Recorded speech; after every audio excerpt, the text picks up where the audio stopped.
রাব্বুল আলামিন বলেন ওয়াকাদা রাব্বুকা, তোমার রবের পক্ষ থেকে ফরমান জারি হয়েছে, আদেশ জারি হয়েছে। কি আদেশ জারি হয়েছে? আল্লাহ তা'বুদু ইল্লা ইয়াহু, একমাত্র শুধুমাত্র তোমরা কার ইবাদত করবে? জবান খুলে বলতে হবে কার? আল্লাহর। অন্য কারো ইবাদত করা যাবে না, শুধুমাত্র আল্লাহ পাকের ইবাদত করতে হবে। এই কপাল এই নাক কার সামনে নত হবে? আল্লাহ পাকের কুদরতি পায়ের সামনে নত হবে। পৃথিবীর অন্য কোথাও কপাল নত হবে না। কথা বলুন ঠিক কিনা? ও মুসলমান, একমাত্র কোরআনের মধ্যেই পাওয়া যায়। কোরআন বলে সাবধান সাবধান, বাবা মার সাথে সুন্দর ব্যবহার করবে ও সুন্দর ব্যবহার করা যাবে না।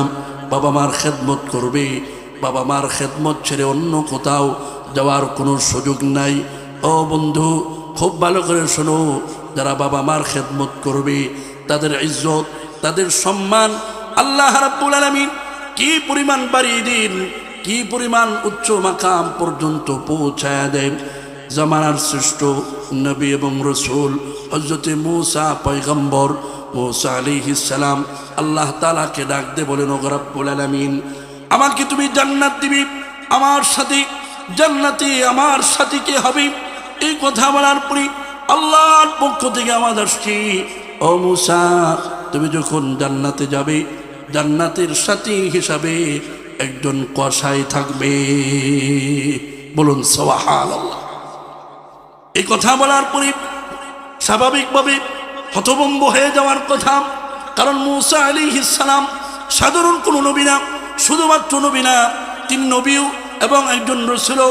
এত বড় একজন রসুল, তার সাথে সাথী হিসাবে জান্নাতে একজন কসাই যাবে, কথাটা শুনতে কেমন লাগে না? স্বাভাবিক। এই কথা শোনার পরে হযরতে মূসা আলাইহিস সালাম বলে, ও রব্বুল আলামিন, কসাই কোথায় থাকে? কারণ কি? একটু পরিচয় দাও, তার কাছে আমি যেতে চাই। কসাইয়ের মধ্যে এমন কি আমল আছে যে আমলের কারণে জামানার শ্রেষ্ঠ নবী মূসা পয়গম্বরের সাথী হিসাবে সে জান্নাতে যাবে? বলুন সুবহানাল্লাহ। আল্লাহ রাব্বুল আলামিন হযরত মূসা আলাইহিস সালামকে ঠিকানা দিলেন। মূসা আলাইহিস সালাম ঠিকানা অনুযায়ী বাজারে গিয়ে দেখি কসাই এক জায়গায় বসে গোশত বিক্রি করতেছি। এভাবে বিক্রি করতে করতে সন্ধ্যা ঘনিয়ে আসছে। সন্ধ্যাবেলায় যখন গোশত বিক্রি করা শেষ, বাড়ির দিকে রওনা করবে, তখন এভাবে নিচের থেকে একটা গোশতের পোটলা বের করেছে। যে গোশতটা পুরা গরুর দেহের মধ্যে সবচেয়ে দামি এবং মূল্যবান, যেটাকে খেতে বড় সুস্বাদু, ওই গোশতটাই ব্যাগের মধ্যে ছিল, থলের মধ্যে ছিল। এটা বের করেছি, সুন্দর করে খামির বানিয়েছি। বানিয়ে যখন বাড়ির দিকে রওনা করে, তখন হযরত মূসা আলাইহিস সালাম কসাইকে বলতেছে, শোনো, আমি তোমার বাড়িতে মেহমান হিসাবে যেতে চাই, আমাকে কি নেওয়া যাবে নাকি? আল্লাহু আকবার। মূসা আলাইহিস সালাম প্রস্তাব দেওয়ার পরে বলতেছে, হ্যাঁ, তবে শর্ত, আমি বাড়িতে যাওয়ার পূর্বে অন্য এক জায়গায় আগে যাব, তারপরে বাড়িতে যাব, তুমি কি পারবে নাকি? বলে, হ্যাঁ ঠিক আছে, কোনো সমস্যা নাই। কথা শেষ হওয়ার পরে কসাই বাড়ির দিকে রওনা করেছি। বাড়িতে যাওয়ার পূর্বে একটি কুঁড়ের ঘর, ভাঙ্গা ছাঙ্গা, তেমন সুবিধাজনক না। ওই ঘরের পাশে একটা রান্নাঘর আছে। রান্নাঘরে ঢুকে সর্বপ্রথম তার সাথে যে গোশতের থলিটা ছিল, এটা খুলে ভালো করে গোশতটা রান্না করেছি। রান্না করে কয়েকটি রুটি বানিয়েছি। রুটি বানানোর পরে গোশত এবং রুটি নিয়ে ওই কোরের ঘরে চলে যায়। কোরের ঘরে যাওয়ার পরে হযরত মূসা আলাইহিস সালাম লক্ষ্য করে তাকায় দেখেন, ওখানে একজন কোণ করে একজন বুড়ি শুয়ে আছে।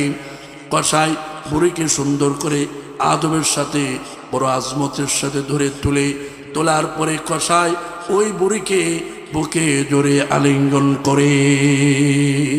আল্লাহু আকবার। এভাবে ওই কসাই যে রুটি এবং গোশত রান্না করেছি, রুটি এবং গোশত খুব সুন্দর করে নরম করে করে বুড়ি মার মুখে তুলে দেয়। যখন খাবার দাবার শেষ, শেষ হওয়ার পরেই ওই মহিলা হাত তুলে কি জানি দোয়া করেছে। দোয়া করা শেষ, কসাই বের হয়ে চলে আসি, আবার সুন্দর করে শুয়ে দিয়ে আসি। কসাই এবার বলি, হুজুর চলুন এবার আমার বাড়ির দিকে রওনা হয়। এ কথা বলার পরে হযরত মূসা আলাইহিস সালাম বলে, দাঁড়াও, পরে যাব, আগে আমার প্রশ্নের জবাব দাও। প্রশ্ন কি? মূসা আলাইহিস সালাম বলেন, এই যে বুড়িটা আছে এই বুড়িটার সম্পর্কে তোমার কি হয়? এ কথা বলার পরে কসাই সুন্দর করে বলতেছে, ওগো হুজুর, এই বুড়িটাই হচ্ছে আমার গর্ভধারিণী মা। আল্লাহু আকবার বলেন।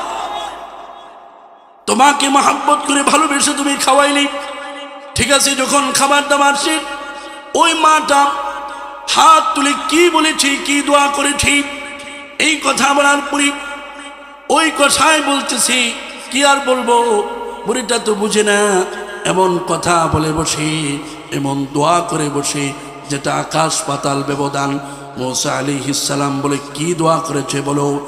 বলতেছে, ওগো হুজুর, এই মহিলাটা আমার মা, সে আকাশের দিকে হাত উত্তোলন করে আল্লাহ তাআলার কাছে দোয়া করেছে, ওগো রব্বুল আলামিন, তুমি আমার সন্তানকে জামানার শ্রেষ্ঠ নবী, জামানার শ্রেষ্ঠ রসুল হযরত মূসা পয়গম্বরের সাথে জান্নাতের সাথী হিসাবে কবুল করে নাও।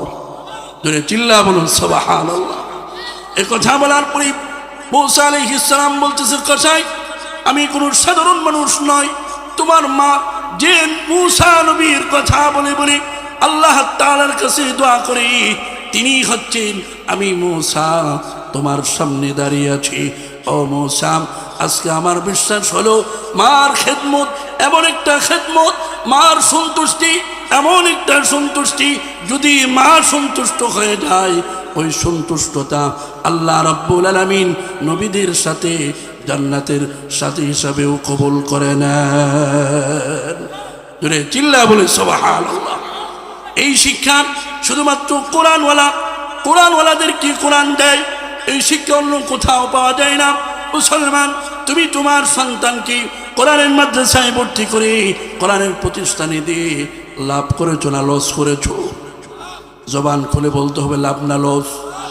কম লাভ না অনেক বেশি, যেটা দুনিয়ার অন্য কোনো জিনিসের সাথে তুলনা করা সম্ভব নয়।